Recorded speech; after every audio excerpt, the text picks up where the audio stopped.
Week 6 now, dividends are certainly adding up. Still nothing to write home about though. That's all part of the game though, slow and steady. We're also in profit for the first time since starting this series, as you'll see later. Whether that will last probably depends on President Trump's recent mood and what will happen around the world as a repercussion of that, but let's see as we go on. Now let's get into it, but first, hello and welcome to Almost Daily Dividends. This is the channel that'll be all about tracking the progress of the pie and answering your investing questions along the way. The content that we discuss is intended for information and educational purposes only. It should not be considered investment advice or investment recommendations. When investing, your capital is at risk and you may get back less than invested. Past performance does not guarantee future results. We'll start off with the portfolio performance. Into the positives now, £15.76 ahead of the total invested, so a money-weighted return of 1.5%. I would also use this opportunity to say that the amount up or down you might be in week 6 is not a set amount. It's highly variant depending on when you start, how you add, and the macroeconomic conditions. Just in case there are people that take this as you need to invest for 6 weeks to get a positive return or something. Obviously that's not the case, and it could be positive in week 1 or even take longer. It's a big depends type question, but this weekly update guide can give you an example of reasonable outcomes. A lot more of the stocks are in the positives now, but Citigroup is reigning champ once again this week and still at the highest performance so far, and currently by quite a lot, extending its momentum from last week now at a gain of a little over 20%. A different loser once again this week with ADP or Automatic Data Processing recovering slightly, and Abbott Laboratories the lowest of the pack for week 6. And just a reminder, this is the total return, not the weekly drop, in case that's what you were thinking. I'm not sure there's an easy way to see which stock performed best or worst in that specific week. And if you know a way to see that on Trading212, let me know. Dividend payouts. A couple of people have asked this, so to explain why the pie is still so balanced, 9.9 out of a possible 10, this is because of the fact the pie deposits are done through self-balancing. As the deposits are still a relatively high proportion of the overall portfolio, the pie system decides it easier to keep it balanced. As promised, I'll be going through the individual dividend payments from this week onward, so here they are.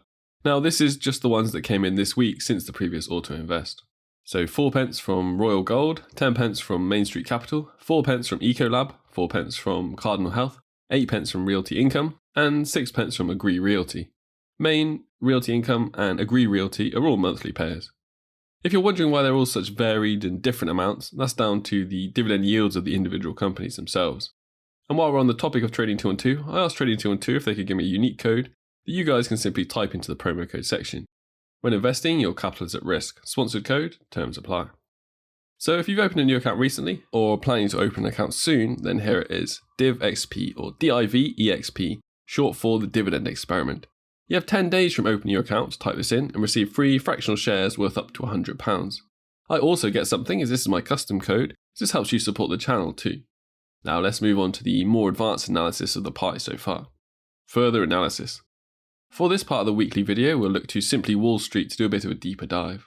The overall portfolio snowflake's looking good, and still skewing more towards health, value, and dividend compared to future, but that's really what you'd expect from a dividend portfolio. The basic shape of it has changed unnoticeably really. I put the two side by side, and it's so similar and not anything noticeable. The text underneath has changed now though, so it now says, an established income portfolio with a solid track record. So I do wonder what triggered that change. Future dividends. Each week I plan to check in on the dividend projection provided by Simply Wall Street to see how it's increasing over time as we deposit more into it, or hopefully increasing over time anyway. 1 month ago it provided us with a reading of a projected £26.88 in dividends, so a yield of around 3%, which is pretty much in line with the data on the dividend dashboard. And this is basically saying that with the amount invested, and without adding the payments over the course of the next year from today, it would be estimated to equal £26.88. This week, a month after that episode, after the increase in the total amount deposited, our future income projections have grown too. It's now at £41.48 projected payout across a year, or an average monthly of £3.46. Broken the £40 barrier now, and growing slowly and steadily too at present. When it comes to monthly, it's important to remember that the number shown is a payment on average, so some months will be higher than others, rather than it being a set, defined amount that you get every month. This future dividend projection is super useful information to know, as people often get wild expectations in terms of how much dividends they'll get early on in their dividend investing career. Either they dismiss it completely as they can't imagine the exponential compounding growth over time as we add more, and it reinvests in itself, or they way overestimate how much they'll be getting. Any news updates? Let's take a look at some of the news stories happening on some of the stocks. Good news for Pepsi with revenue exceeding analyst estimates by 2.7%. Earnings per share, or EPS, also surpassed analyst estimates by 11%. Revenue is forecast to grow 3.4% per annum on average during the next 3 years, compared to a 4.2% growth forecast for the beverage industry in the US.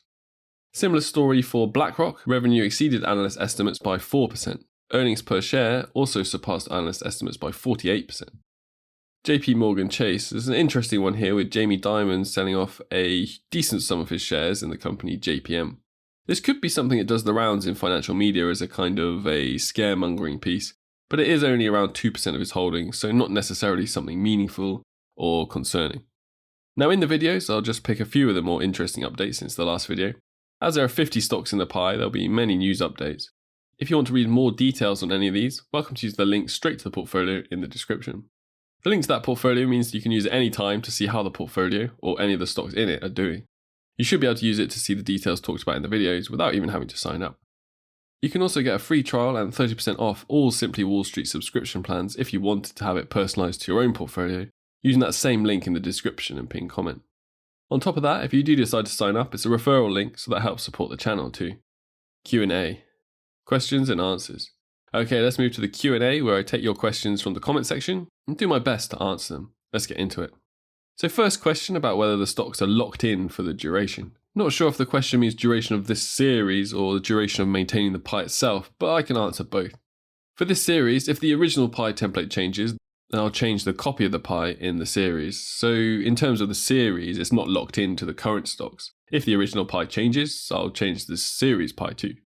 If you're referring to the pie itself, there are several reasons it might change, but it's not based on performance, as that's so capricious to judge, and we would get nowhere if I pulled out a stock every time someone got scared because it dropped a bit. The reasons I've set up for changing are the following update types, and they could be core updates or minor replacements. Core updates are general changes in the composition of the pie to keep it fresh or because payment dates have shifted. Minor updates are usually because of one of the following 3 reasons: a dividend cut, a high likelihood of a cut using the will they cut framework, a shareholder action affecting the holding. Also, if you subscribe to the Almost Daily Dividend Pie update emails, I'll send a quick note whenever the pie is updated with the context that doesn't fit in a change log. So what changed, why it changed, the impact on the overall portfolio. And the link to that is also in the description. Question 2, and this question is about the box showing the projected dividends, and likely that you're not looking in the right place if you're looking on the Trading 212 platform itself. Unfortunately, it doesn't do that on Trading 212, which would be a really cool feature if it did. You get there like this, and I'll do a step-by-step for anyone else looking for this too. You go down to the description, and where it says if you want to see how the portfolio is doing right now, you can do so with this link, and you click on that to get to Simply Wall Street, which is the tracking software we're using on this series. It should then bring you to Simply Wall Street and this exact pie portfolio we're tracking. I made it public specifically so you can look at it at any time. Note that you don't even need to log in or sign up if you don't want to, so it really is super convenient. And then on this bar here, you select the tab that says Dividends. And now you're on the Dividends Analysis tab, and it shows you the quality and forecast, so that box you're looking for, but also way more. I don't go over all this in the video as I don't know which parts you guys are most interested in, and you can simply look at it yourself through that link for free anyway. And if there's something you want me to go over specifically, of course mention it in the comments. But there's way more on that tab and other tabs for you to have a look at, and that you can see it even goes into month by month, day by day projections, so pretty interesting if you want to get into that level of the data. Now that's all free, but only for this exact series. Of course, if you want to customize it for your own portfolio, you need to subscribe to the software, and that link should also give you 30% off. For the second part of the question about self-balancing and targets, I've actually done that one a couple times on this series now, but the fact that it keeps coming up means it's a frequent question, so I'll go over that in a separate standalone FAQ video, so it's easier to reference. Okay, next question, a very good question, a little technical on the tax side, so I'll try to keep it high level as I don't really love talking about taxes in case it goes into some kind of stricter advice territory, especially as viewers here will be from multiple tax jurisdictions. SLB pays no withholding tax because it's incorporated in Curacao, which has zero dividend withholding tax, and qualifies as a US 80-20 company, so 80% of the income is foreign sourced, exempting it from US withholding too. Chubb is Swiss, but pays dividends as a capital reserve reduction rather than a profit distribution. Swiss law specifically exempts this from its usual 35% withholding tax. Chubb can keep doing this until roughly 2028-2033, Due to the exemption they're applying under, and after that it's under the 35% Swiss withholding tax rate. And note for UK investors, if you're investing outside of an ISA, you still owe UK income tax on both. You're just not losing money upfront to the foreign withholding. And the next question, how does this pie compare to the FTSE All-World VWRP, pros and cons and potential growth? So before I answer this one, I would say that the pie is not designed to replicate the growth of VWRP or a global index generally. It has different goals and aims and is something closer to VHYL rather than VWRP. I did actually somewhat address this in the Ultimate Guide video, and I said something like if there's a bull market, then global indexes or even US indexes like the S&P 500 are more likely to outperform this pie growth-wise.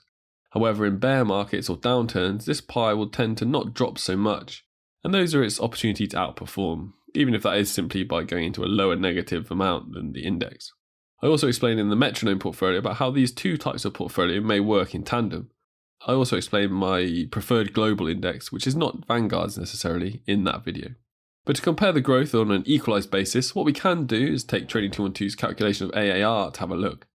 So the almost daily dividends pie AAR is 10.77% at this moment in time, though it seems to change a fair amount, so if you're looking at Trading212 and it says something different, don't be alarmed. And then if you take a new pie and add one component, VWRP, you might be surprised to see that has a slightly lower AAR of 10.75%, so a minimal difference there in the average return over 5 years. Now, however, if you take a pie of just the S&P 500, it outclasses both by a significant margin and is up into the 12.79%. S&P 500's outperformance over the past 5 years basically comes down to big tech. The index is 30% technology, and the Magnificent Seven, Apple, Microsoft, Nvidia, etc., have been monster performers with no other market can match. Global indices are loaded with banks, miners, and energy companies, which are solid but slower growing sectors that missed out on the AI digital economy boom entirely. Now, that doesn't make any of these better necessarily, and past outperformance doesn't guarantee future returns. The S&P 500's run was driven by a handful of expensive tech stocks, which is a one-time re-rating, not a repeatable engine. Global stocks are now far cheaper, and history shows that leadership rotates, so international outperformed all through the 2000s. And betting everything on the S&P means heavy concentration in one country, currency and sector. The best portfolio is one that you'll stick to, and that suits your own investing strategy and goals. As a reminder, if you want your question to be answered, then you have to comment on the YouTube video of the most recent episode. So as you're watching this right now, if it's the most recent one available, then comment your questions below, and I'll answer in the video for next week. It can get super difficult to find and keep up with questions and comments on earlier videos. Basically, if you comment on the most recent video and it needs an answer longer than a simple comment reply, I'll try to answer in the upcoming video. I will say if there's somehow hundreds of questions, then I might only pick a few of them, but I will try my best. There are some rules for questions that I set out in the very first intro, nothing too strict. I just want to avoid the time wasting type questions, or any questions that are specifically requesting personalised financial advice, which I'm unable to give. Other than that, pie or general investing questions are pretty much fair game, even if they're only tangentially related to the series. You're also welcome to give non-question type feedback on the series too, if there's some aspect of it you want to see or more details on another part.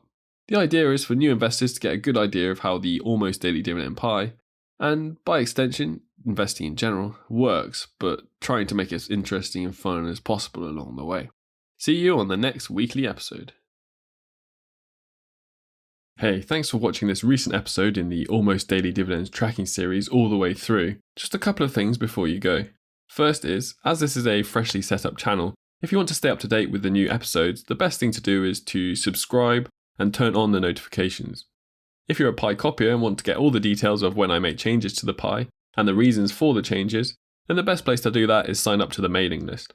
I'll also give you a PDF guide to my 10 dividend investing commandments, or the rules that I use to help choose dividend paying companies to buy.